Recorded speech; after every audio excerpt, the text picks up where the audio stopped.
Hello, I'm Mary Blue. Howard Hodgkin is a British national treasure. What grabs us about Howard's paintings are color, marks, and the size of his brushstrokes.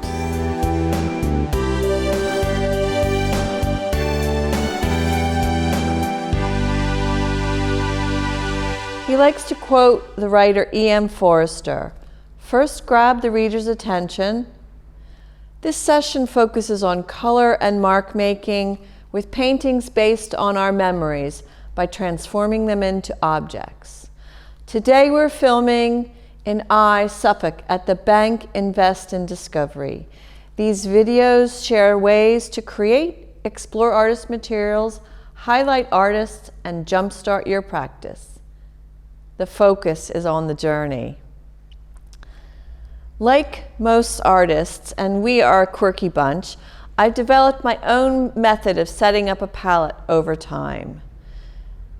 We're like a bunch of baseball players or rugby players who have a routine, and they've established this so not to break a winning streak.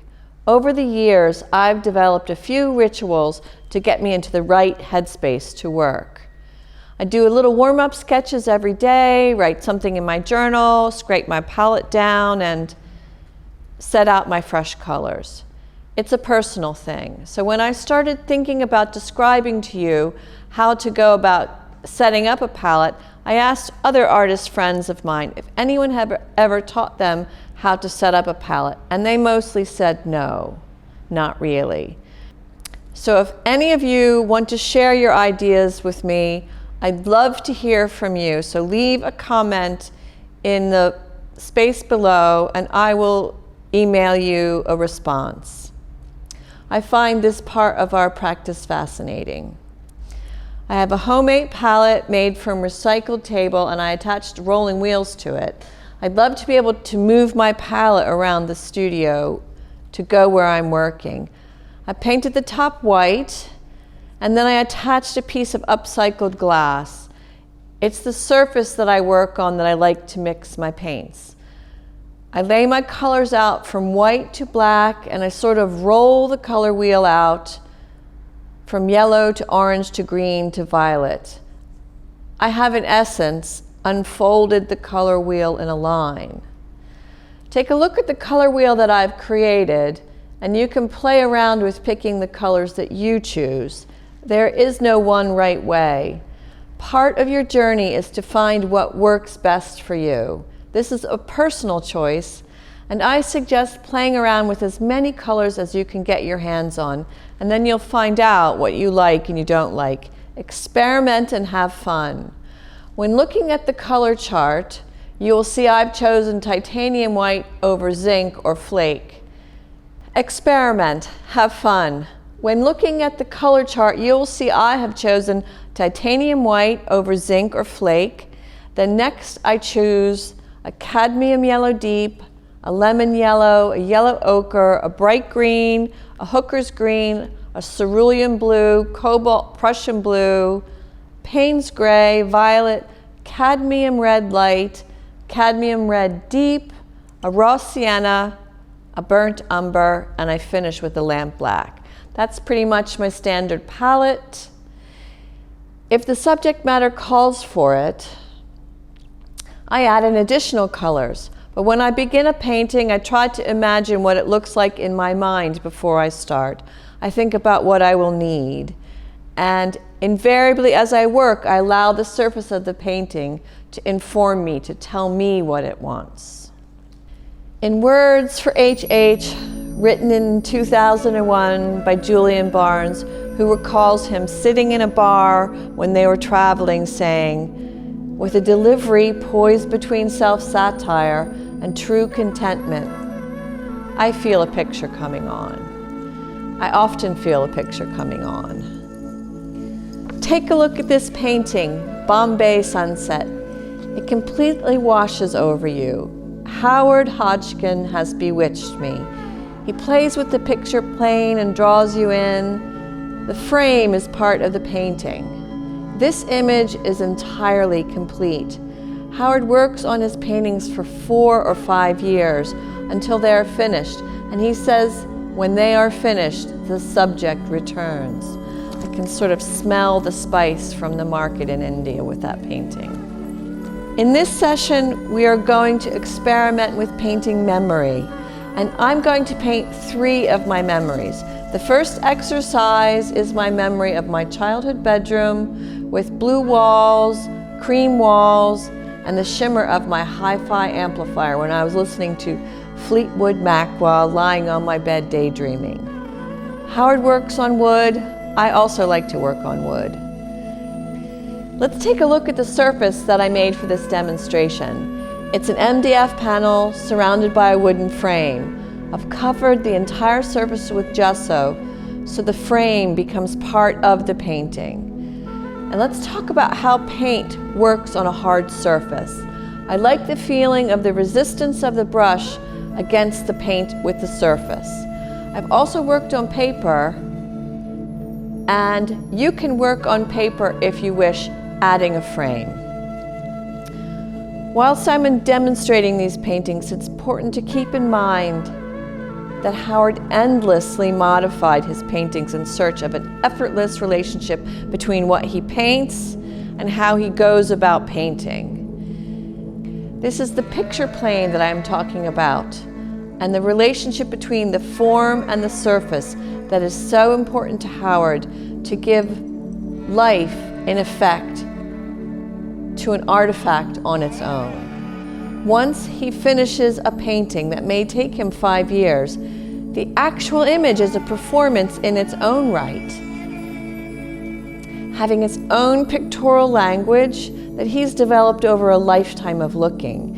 It has its own marks, a stripe, a curve, a dot. They all ring true. So I'm not suggesting that we can make a painting that we've been working on for 5 years in 15 minutes. Not at all, but what we can do is experiment with these little 15-minute sessions and then go back to the painting that you are painting over time until you are satisfied with the emotional changes that have found their way into your painting. Today we're talking about the artist palette. We're talking about color and the importance of color in painting. Howard Hodgkin is a magician with color.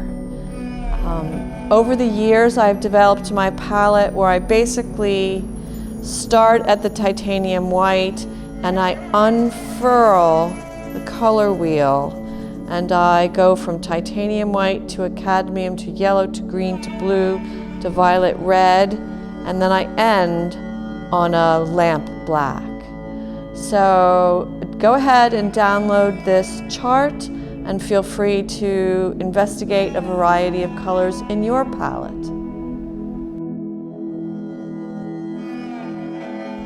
In 15 minutes, I'm going to do an underpainting to build layers of paint over.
In this second exercise, I'm still working with gessoed panel and a frame.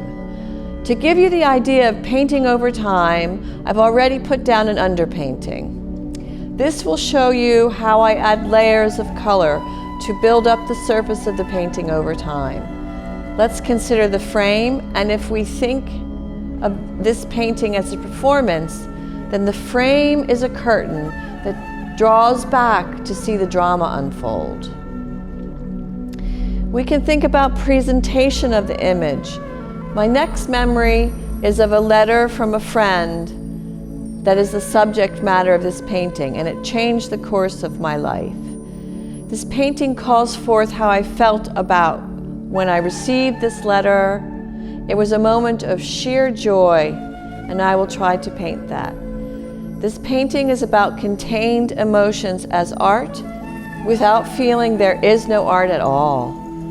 Combining classical technical knowledge about making art and seamlessly intertwining them with classical forms is a fusion. I opened this letter on a warm, sunny summer day when I was living in Washington, D.C.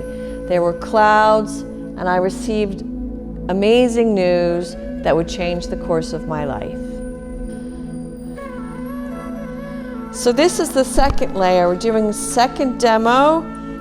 You've already had your first layer on, and now we're going to build up the second. And Howard uses a big, bold brush stroke.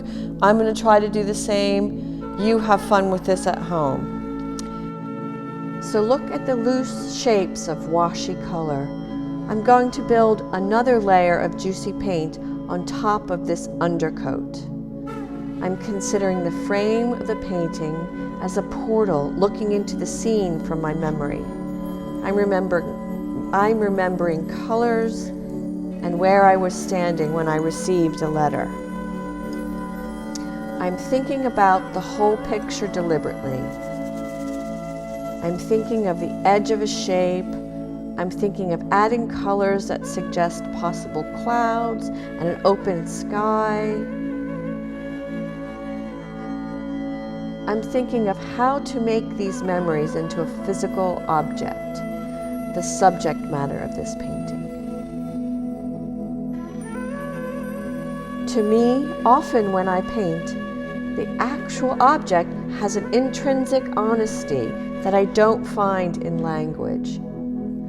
That's why I love painting. And other than that, perhaps I'm drawn to poetry as well.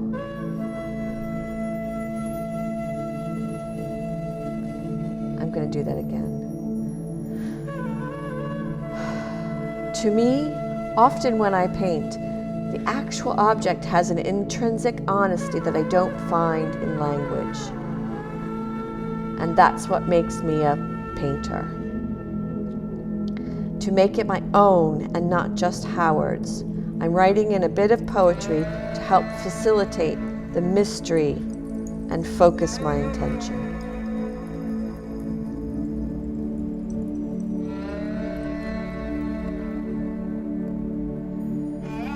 This experience of painting a memory This experience of painting a memory differs entirely from a plein air painting I do. Unprimed painting only contains as much as you have time to put down, and I love the freshness of painting outdoors and working from direct observation. But I also like to go back into a painting that I've begun.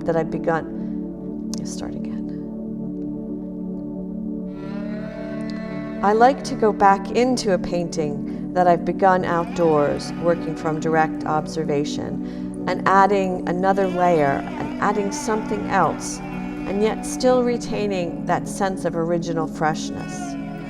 To do that, you have to keep working on the painting.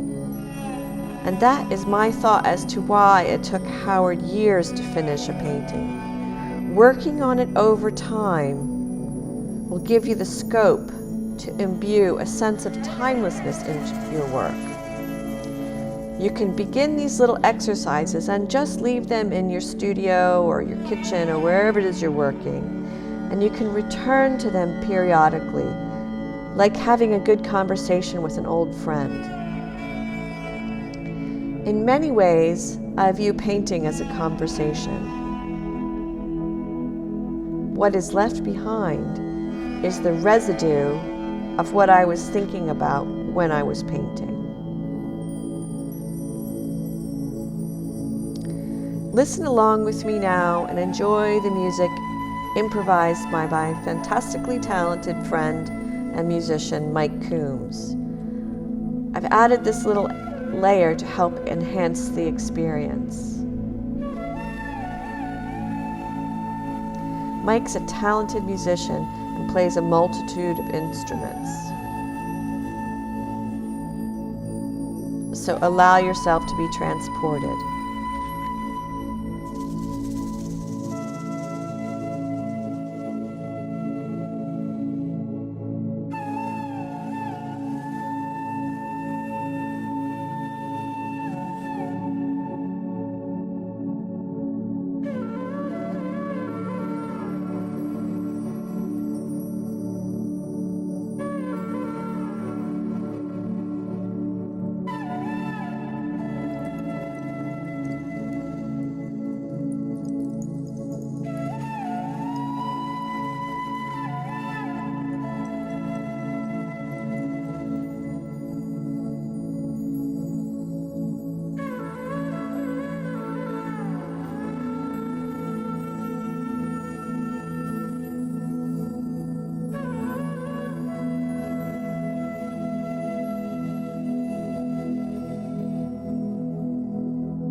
So let's get to our third demonstration. This exercise is a memory of a midnight swim I took off the coast of South Carolina with illuminated phosphorescent plankton circling me in the water.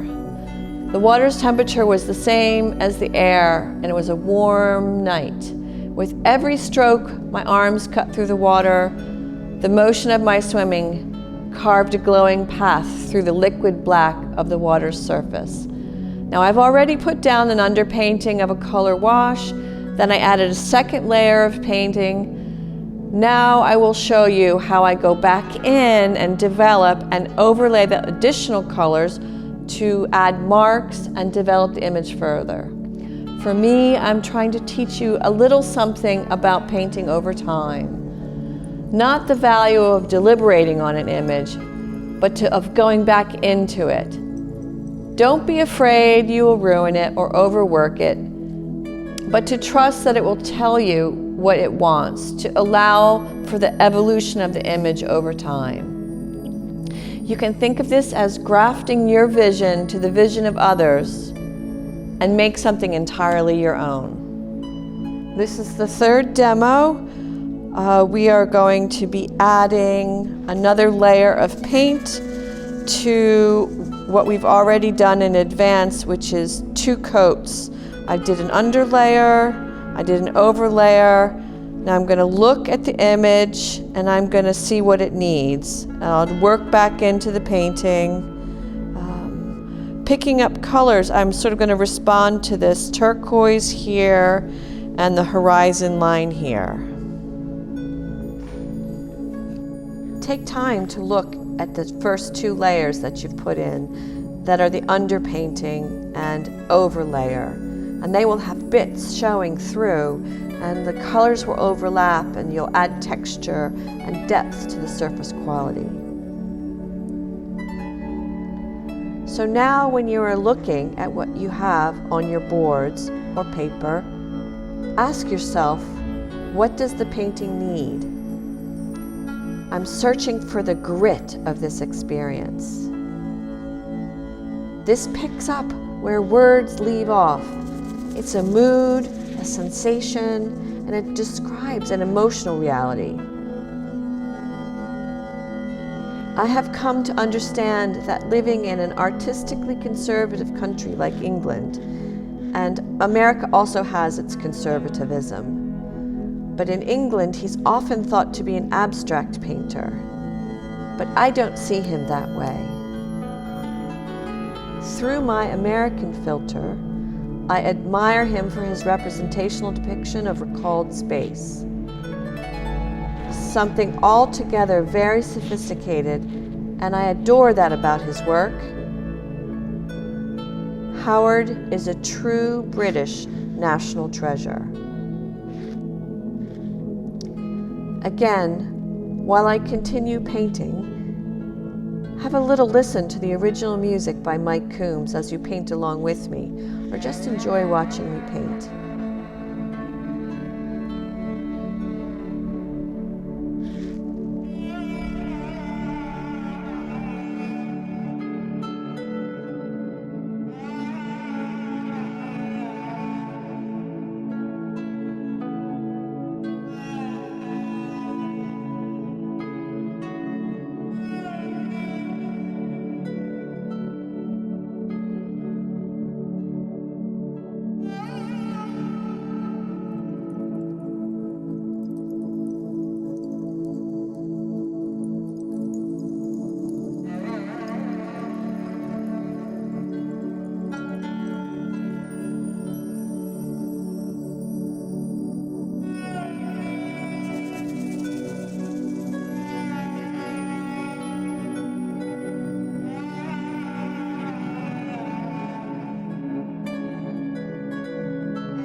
I hope you enjoyed learning a little more about Howard Hodgkin, and that these little color exercises will help you find your own creativity out of the blue. Thanks for watching and joining me on this art experience. Let's be our best creative self. See you next time.